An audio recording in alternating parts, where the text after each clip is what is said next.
আসসালামু আলাইকুম। আমরা চলে আসছি বিস্তীর্ণ চরাঞ্চলে। আমরা যে দুধ কালেকশন করি, অনেকে আমাদেরকে প্রশ্ন করেন যে এত পরিমাণ দুধ, এত যে ঘি বানান, দুধ কোথায় পান?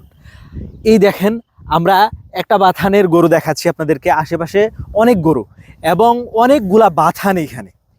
এই গরুগুলাকে দুধ দহনের পরে পানি খাইয়ে, বিভিন্ন খাবার দাবার খাইয়ে এখানে এনে বেঁধে দেওয়া হয়েছে।